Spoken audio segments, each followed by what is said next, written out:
दोस्तों आज हम बात करेंगे कर्क लगन या फिर कैंसर एसेंडेंट के लोगों की।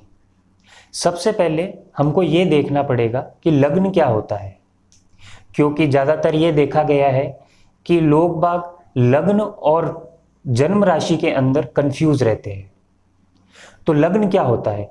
लग्न हमारी जन्म कुंडली में जो पहले घर में राशि होती है उसे हम लग्न कहते हैं, या फिर इसे ऐसे समझ सकते हैं जिस समय हमारा जन्म हुआ होता है उस समय ईस्ट में, यानी कि जहां से सूर्य उदय हो रहा होता है, वहां पे जो राशि उस समय उदय हो रही होती है उसे हम लग्न कहते हैं। और वहीं अगर हम जन्म राशि की बात करें तो जहां पर कुंडली में जिस घर में जिस राशि के अंदर चंद्रमा स्थित हो उसे हम जन्म राशि कहते हैं। अब लग्न हमें क्या बताता है? लग्न हमारे लाइफ का एक रोड मैप है या फिर एक स्ट्रक्चर है जिससे हम कुछ हद तक व्यक्ति के नेचर को, उसके परिवार को, उसकी मैरिज को, उसकी इनकम को, इन सब के बारे में कुछ हद तक जान सकते हैं। एग्जैक्ट प्रिडिक्शन के लिए हमें ग्रहों की पोजीशन, दशा महादशा, अंतरदशा, इन चीज़ों को कंसीडर करना बहुत आवश्यक है। अब अगर हम कर्क लगन के जातकों की बात करें तो कर्क लगन के जातकों को रूल करता है चंद्रमा, और चंद्रमा डिनोट करता है चंचलता को। कर्क लगन के लोग काफ़ी चंचल होते हैं, इनका स्वभाव दूसरों से घुलना मिलना, बहुत जल्दी ये लोग घुल मिल जाते हैं। इन लोगों का स्वभाव बहुत इमोशनल होता है, ये लोग अगर किसी से जुड़ते हैं तो उनसे दिल से जुड़ते हैं। यह भी देखा गया है ये लोग काफ़ी सुंदर होते हैं, काफ़ी अट्रैक्टिव होते हैं, और अगर 10 जनों के अंदर कर्क लगन वाला जातक है तो वो एक अलग ही उसके अंदर चंद्रमा की शीतलता दिखती है। अब अगर हम इनके सेकंड हाउस की बात करें तो सेकंड हाउस रूल किया जाता है सूर्य द्वारा, यानी कि सिंह राशि। अब सूर्य डिनोट करता है फादर को, प्राइड को, गवर्नमेंट को, और सेकंड हाउस डिनोट करता है फैमिली को। तो यहाँ पे ये पता चलता है कि इनकी लाइफ अपने पिता के इर्द गिर्द रहती है, या ऐसा कह सकते हैं इनकी लाइफ में पिता का एक उच्च स्थान होता है। अपने पिता के नक्शे कदम पर या उनको ही ये लोग फॉलो करते हैं। अब अगर सूर्य की स्थिति सही नहीं है तो हो सकता है कुछ पिता की नेगेटिविटी इनको फेस करनी पड़े। थर्ड हाउस की बात करें तो थर्ड हाउस बताता है कम्युनिकेशन को, भाई बहनों को, करेज को। अब इनके भाई बहनों से रिश्ते काफ़ी अच्छे रहते हैं। कभी कभार ऐसा भी हो सकता है कर्क लगन वालों के साथ, अगर ये लोग बिजनेस में है तो इनकी हो सकता है भाई बहनों के साथ पार्टनरशिप हो। और अगर कम्युनिकेशन की बात करें तो कर्क लगन वाले लोग दूसरे व्यक्ति को बहुत अच्छी तरीके से समझते हैं।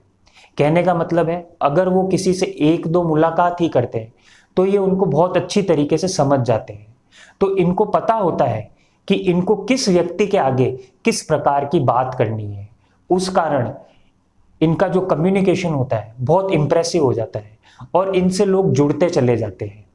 अब अगर बुध की स्थिति सही नहीं है तो हो सकता है इसके विपरीत परिणाम देखने को मिल सकते हैं। फोर्थ हाउस डिनोट करता है घर को, भूमि को, मकान को, गाड़ी को। अब अगर क्योंकि फोर्थ हाउस शुक्र द्वारा रूल किया जाता है तो यहां पर ऐसा देखा गया है इन लोगों को अच्छा पहनना, अच्छा खाना हरदम पसंद है, और यही चीज अप्लाई हो जाती है इनके फोर्थ हाउस में। इनको घर चाहिए बड़ा, या फिर छोटा है तो उसके अंदर इनको लग्जरी लाइफ चाहिए। ये कोशिश करते हैं इनको लग्जरी मिलती रहे, क्योंकि फोर्थ हाउस क्या डिनोट करता है? फोर्थ हाउस शुक्र को डिनोट करता है। इनके घर में आपको हर तरीके की सुख सुविधा मिल जाएगी। अगर छोटा टीवी है तो ये चाहेंगे इनको बड़ा टीवी मिले, अगर इनके घर में फैन है तो ये चाहेंगे 2 फैन मिल जाए। तो यहाँ पे शुक्र लग्जरी लाइफ को डिनोट करता है। अब अगर शुक्र की प्लेसमेंट सही नहीं है तो हो सकता है कि इसमें कुछ कमी आ सकती है। फिफ्थ हाउस डिनोट करता है संतान को, लव मैरिज को, एजुकेशन को। अब यहां पर देखा गया है क्योंकि फिफ्थ हाउस मंगल द्वारा डिनोट किया जाता है तो यहां पे एक एनर्जी का संचार होता है, एक एग्रेसिव एनर्जी का संचार होता है। तो ये लोग क्या करते हैं, ये लोग अपने बच्चों के लिए एक स्ट्रक्चर बना के रखते हैं लाइफ का, या फिर इसको दूसरे शब्दों में कहें तो ये लोग बहुत पॉजिटिव होते हैं अपने बच्चों को लेके। इनको ऐसा लगता है कि इनसे अच्छा इनके बच्चों का शायद ही कोई ख्याल रख सकता हो, और अगर जो ये अपने बच्चों को कह रहे हैं वही इनके बच्चों के लिए सही है। तो यहाँ पे प्रोटेक्टिव भी कह सकते हैं और या फिर इनको पॉजिटिव भी कह सकते हैं बच्चों को लेके। एजुकेशन की बात करें तो एजुकेशन इनकी लगभग अच्छी हो ही जाती है, पर अगर मंगल की स्थिति सही नहीं है तो हो सकता है कुछ इसके विपरीत परिणाम देखने को मिले। छठा हाउस रूल करता है गुरु। अब छठा हाउस डिनोट क्या करता है? छठा हाउस डिनोट करता है रोग, ऋण, शत्रु। वैसे तो कर्क लगन वालों के लिए रोग, ऋण, शत्रु देखे नहीं गए हैं, और अगर लाइफ के किसी टाइम पर या लाइफ के किसी मोड़ पर इनको इन चीजों को फेस भी करना पड़े तो ये उन चीजों से जल्द ही ओवरकम हो जाते हैं। हालांकि आजकल छोटी मोटी बीमारी और छोटे मोटे कर्जे तो हर इंसान के जीवन में होते हैं। सेवंथ हाउस की अगर अब हम बात करें तो सेवंथ हाउस इनका रूल किया जाता है शनि द्वारा। शनि क्या है? डिसिप्लिन। तो अब अगर इनकी शादी की बात करें तो कर्क लगन वालों के जातकों की शादी 90% ऐसा देखा गया है कि इनकी शादी लेट होती है। परिवार वाले कोशिश करते रहते हैं, लेकिन इनकी शादी 30 के बाद, 32 के बाद और कोई केसेस में 35 के बाद भी होती है। उसका रीजन है शनि का। शनि ग्रह क्या है? शनि ग्रह है मैच्योरिटी का।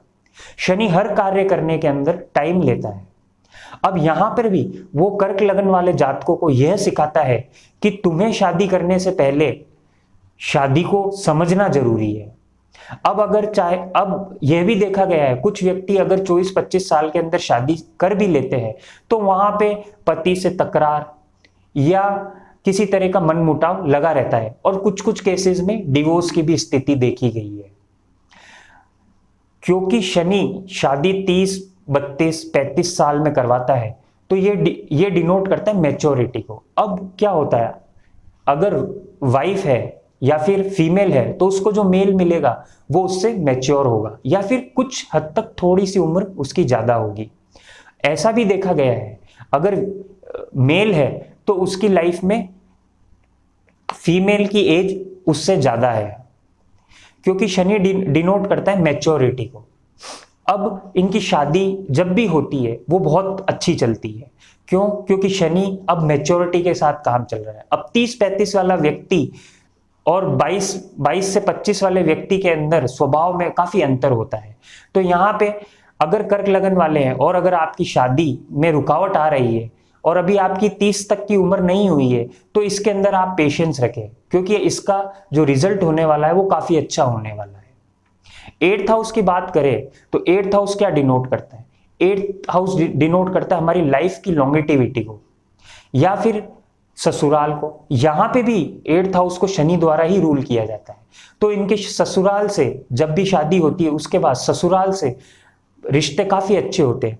ये ऐसा कह सकते हैं कि इनके रिश्ते काफी डिसिप्लिन्ड में होते हैं, क्योंकि ये कम्युनिकेशन भी बहुत अच्छे होते हैं। इन लोगों को पता होता है किससे कैसी बात करनी है, तो इस कारण इनके ससुराल पक्ष से काफी अच्छे रिश्ते देखे गए हैं। इनकी एज भी बहुत अच्छी होती है, क्योंकि शनि हर चीज को लेट करता है और वो यहाँ पर उनकी एज को भी बढ़ा देता है।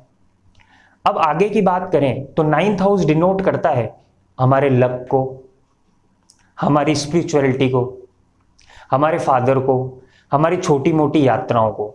तो अगर यहां पर देखा जाए तो 9th हाउस इनका रूल होता है गुरु द्वारा। अब ये लोग काफी स्पिरिचुअल होते हैं, ये लोग भक्ति भाव इनमें बहुत हद तक भरा रहता है। अब वो चाहे फैमिली के कारण हो या किसी भी कारण हो, अगर ये पूजा पाठ के अंदर अपना दिल देते हैं तो ये पूरा उसमें लग जाते हैं। इसी कारण इनको भाग्य से भी हरदम सहयोग मिलता रहता है। 10th हाउस की बात करें तो यहां पे रूलर बनता है मंगल। 10th हाउस डिनोट करता है कर्म को, नौकरी को, कार्य को। अब यहाँ पे मंगल होने के कारण यहाँ पे पता लगता है ये लोग बहुत अच्छे डॉक्टर हो सकते हैं, सर्जन्स हो सकते हैं, और अगर देखा जाए तो साइकाइट्रिस्ट भी यहाँ पे बहुत अच्छे देखने को मिले हैं। क्योंकि चंद्रमा क्या है? मन। मस्तिष्क। और मंगल क्या है? मंगल एक डॉक्टर है। तो अगर कोई साइकियाट्रिस्ट जो कर्क लगन का है, वो आगे वाले व्यक्ति को बहुत अच्छी तरीके से समझ सकता है और उसका निवारण भी बहुत अच्छी तरीके से कर सकता है। अगर दूसरे प्रोफेशन की बात करें तो बैंक्स के अंदर, नेवी के अंदर, क्रूज लाइन के अंदर, या फूड एंड बेवरेज सर्विस से related, office coordinators, bank employees, यहाँ पे कर्क लगन वाले ज़्यादा देखने को मिलते हैं। अब अगर मंगल की पोजीशन सही नहीं है तो हो सकता है इसके अंदर कुछ फर्क आ सके। अब हम इनके 11th हाउस की बात करें। 11th हाउस डिनोट करता है इनकम को, फ्रेंड्स को, सोशल लाइफ को। अब क्योंकि यहाँ पे शुक्र इस घर को रूल करता है तो यहाँ पे ये देखा गया है, जैसे मैंने पहले भी बताया, ये लोग बहुत ही सोशलाइज होते हैं, क्योंकि एक तो शुक्र और दूसरी तरफ चंद्र खुद इस कुंडली को रूल कर रहा है। तो अगर ये 15 जनों के अंदर इनकी एक अलग इंपॉर्टेंस होती है, या फिर ऐसा कर सकते हैं ये हाईलाइटेड पर्सन होते हैं काफी लोगों में। और ऐसा भी देखा गया है, अगर इनके फ्रेंड्स है, अगर उन लोगों को कोई तकलीफ आ रही है तो वो लोग इन लोगों के पास जाके उसका समाधान ढूंढना चाहते हैं। और अगर शुक्र की प्लेसमेंट अच्छी है तो ये बहुत अच्छी तरीके से उसका समाधान भी कर देते हैं। इनकम को देखा जाए तो शुक्र के कारण इनको इनकम में कभी कमी नहीं आती है। अगर शुक्र की पोजीशन खराब भी है तो कुछ हद तक दिक्कतें तो आती है, लेकिन कहीं ना कहीं इनकी सहायता कि कहीं ना कहीं से होती रहती है। 12th हाउस डिनोट करता है फॉरेन सेटलमेंट्स, मोक्ष को, वैराग्य को, बैड प्लेजर्स को, स्पिरिचुअलिटी को।